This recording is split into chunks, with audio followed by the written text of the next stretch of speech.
Bonjour à tous, on se retrouve aujourd'hui pour les résultats de SmackDown du 26 juin 2020. Et bien sûr, n'hésitez pas à aller sur mon Utip, voilà, juste regarder une pub ou deux, voilà, pour m'aider et pour aider cette chaîne. Merci d'avance.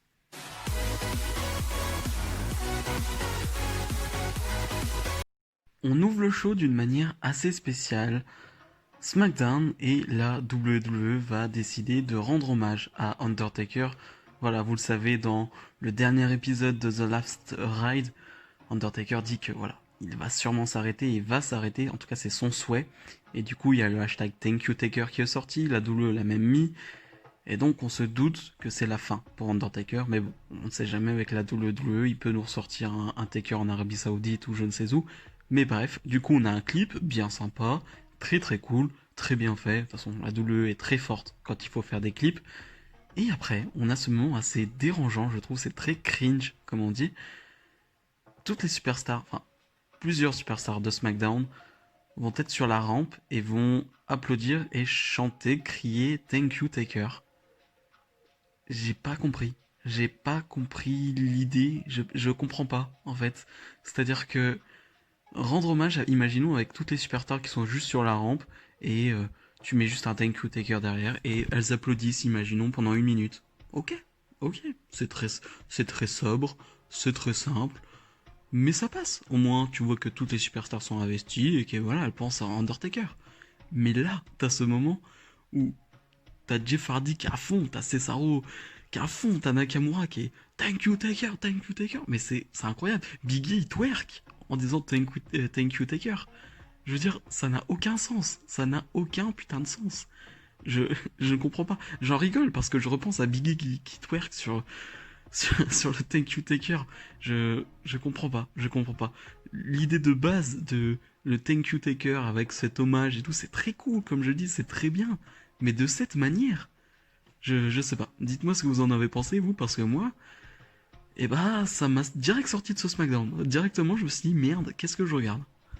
Et du coup, ce début de show est dédié pleinement à Undertaker.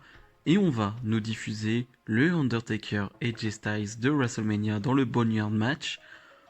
Bon, j'avais pas forcément envie de le voir parce que moi je me souviens qu'après Mania, après l'avoir vu en live, je me l'étais refait le lendemain et peut-être même encore une fois. Je pense que je l'ai vu 2 ou 3 fois, disons ce match.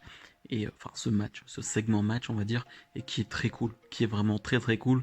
Là, même là de le revoir en vrai, t'es content, mais bon, est-ce que t'as vraiment envie de passer 25 minutes dans un SmackDown où tu dois construire des trucs, construire des histoires, construire des superstars?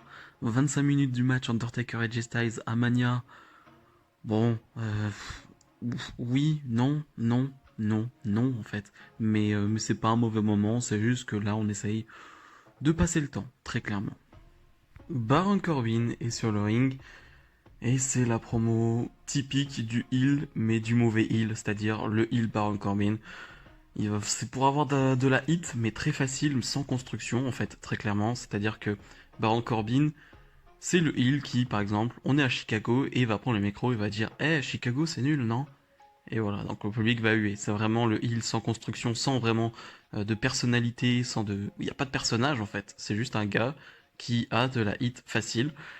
Et là, il va faire pareil, c'est-à-dire qu'il va dénigrer l'Undertaker, il va l'insulter. Donc vraiment, c'est le truc très basique, mais très mauvais dans le temps ou dans la. Parce qu'en fait, en vrai, Baron Corbin, on s'en fiche parce que tu ne sais pas c'est quoi son personnage, tu sais juste que il va insulter la ville, il va insulter un gars sans raison, sans, il y a rien derrière, il y a rien. Mais bref. Et du coup, Jeff Hardy en a marre, et du coup, Jeff Hardy qui défend un peu Undertaker pour le coup et qui va frapper Baron Corbin. Et Jeff Hardy en interview nous dira que voilà, ce soir il va régler son compte à Baron Corbin et donc on aura un Jeff Hardy contre Baron Corbin. Super. Est-ce que vraiment je suis hypé par un Jeff Hardy Baron Corbin? Non. Donc là pour le coup, c'est compliqué, mais en même temps, il y a qui comme il à SmackDown là après Sheamus pour Jeff Hardy, c'est compliqué, c'est très compliqué. Mais c'est plus possible. Les promos à la Baron Corbin comme ça, c'est plus possible en 2020 de faire ce genre de choses, c'est pas normal. Match à 4 pour déterminer une nouvelle challengeuse au titre de Bayley, Alexa Bliss, Nikki Cross, Lacey Evans et Dana Brooke. un match qui sort vraiment de nulle part. La semaine dernière, je m'étais plaint parce que on sortait d'un pay-per-view et normalement, c'est à ce moment-là qu'on désigne une nouvelle challengeuse. En tout cas, on commence à essayer de construire un truc et il y avait rien. Il y avait rien avec Bailey. Et là, on nous sort ce match un peu de nulle part. Il a même pas été annoncé à l'avance.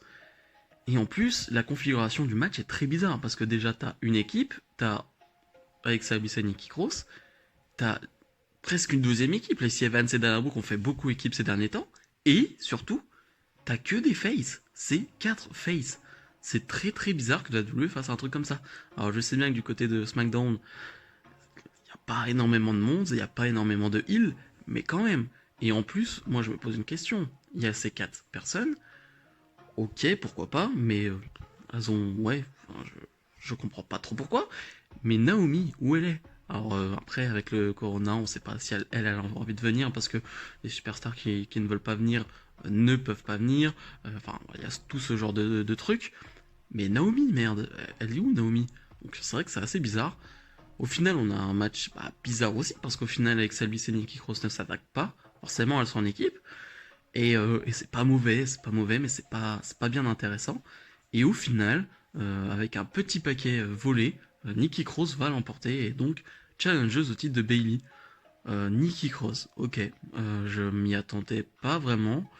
Je pensais plus une Alexa Bliss pour le coup. Je voyais vraiment Alexa Bliss, mais Nikki Cross, je sais pas trop quoi en penser. Est-ce que ça va causer des tensions entre elle et Alexa Bliss, je sais pas. Je ne sais pas. Je ne sais pas trop quoi en penser. Dans tous les cas, Nikki Cross ne prendra pas le titre à Bailey, hein, je vous le dis tout de suite.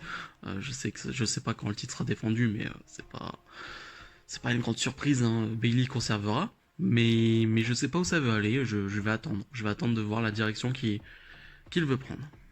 Match 4 contre 4, le New Day et la Lucha House Party face à Cesaro Nakamura et Miz et Morrison.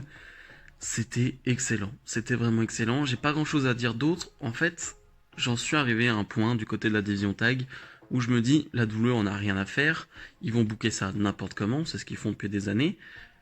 Donc, en fait, je vais mettre limite mon cerveau de côté et je vais juste regarder les matchs parce que les matchs seront excellents. Parce que là, t'as que des grosses équipes. T'as vraiment que des équipes incroyables. Je veux dire, là, sur le ring, t'as du très très très haut niveau. Alors oui, la plupart, on les voit quasiment tout le temps se battre entre elles.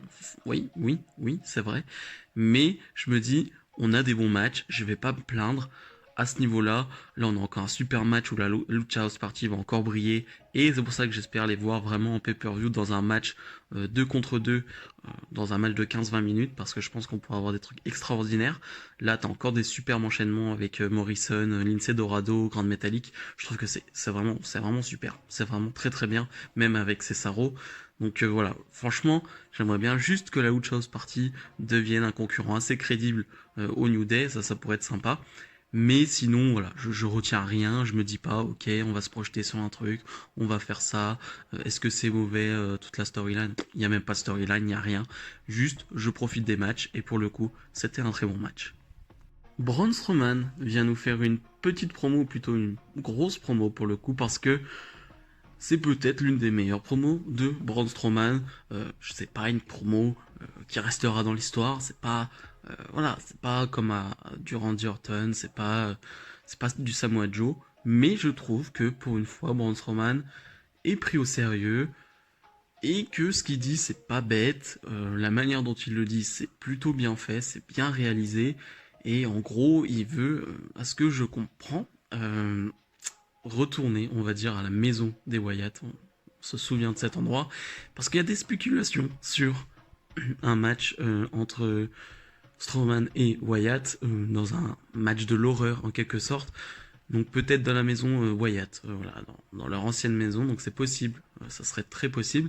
Mais dans tous les cas, c'était une promo très sympathique de Braun Strowman, où il paraît crédible. Ça fait bien longtemps qu'il ne paraissait pas autant crédible. Et là, sur cette promo, il me fait un peu peur quand même, avec sa grosse voix et avec ses yeux et à la fin avec son rire. C'est vrai que ça me fait un tout petit peu peur. Donc là, pour le coup, je trouve qu'on retrouve un Strowman crédible. Mais attention, faudrait pas que dans les prochaines semaines, on se retrouve avec les promos aussi éclatés de Braun Strowman, hein. C'est pas le meilleur promo guy de la compagnie, donc faudrait pas non plus qu'il ait des promos de 5 minutes à chaque fois. Mais là, il faut retenir quand c'est plutôt bon, et cette fois-ci, cette promo était plutôt bonne. Et donc le main event, Jeff Hardy face à Baron Corbin. Très compliqué comme main event, hein. Le match en lui-même est pas terrible. Franchement, c'est pas terrible, mais est-ce qu'on s'attendait vraiment à quelque chose de bien? Pas vraiment. Pendant le match, t'as les superstar face de SmackDown qui vont venir soutenir Jeff Hardy. On va dire c'est pour soutenir Undertaker aussi, tu vois. C'est surtout ça. Et au final, ouais, match pas terrible comme je vous le dis. Jeff Hardy va l'emporter. Baron Corbin va attaquer après le match, mais ensuite tous les faces, j'exagère, mais vont attaquer Baron Corbin et lui porter son finish pour finir avec des chants Thank You Taker. Bon, c'était vraiment un prétexte, on va dire, pour rendre hommage à Undertaker ce match, avec tout le monde, avec tous les faces à la fin. Je comprends l'idée, mais bon, on l'avait déjà fait au début. Est-ce qu'il fallait vraiment le refaire à la fin? Je sais que c'est très compliqué de faire un gros match Undertaker dans ces conditions. C'est pour ça que, pour le coup, j'aurais juste fait un clip et ensuite j'aurais attendu le public pour faire un énorme truc. Vraiment, j'aurais fait un truc énorme et j'en doute pas, ils vont sans doute le faire.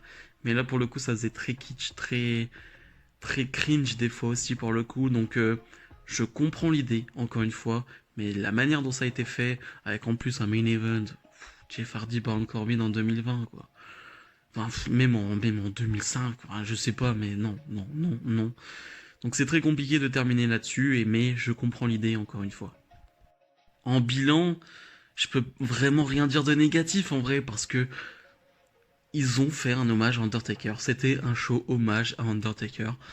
Donc c'est pas très bien réalisé pour le coup, c'est pas très fun, il n'y a pas de trucs extraordinaires. Mais ils ont essayé de rendre hommage à Undertaker comme ils pouvaient dans la situation compliquée.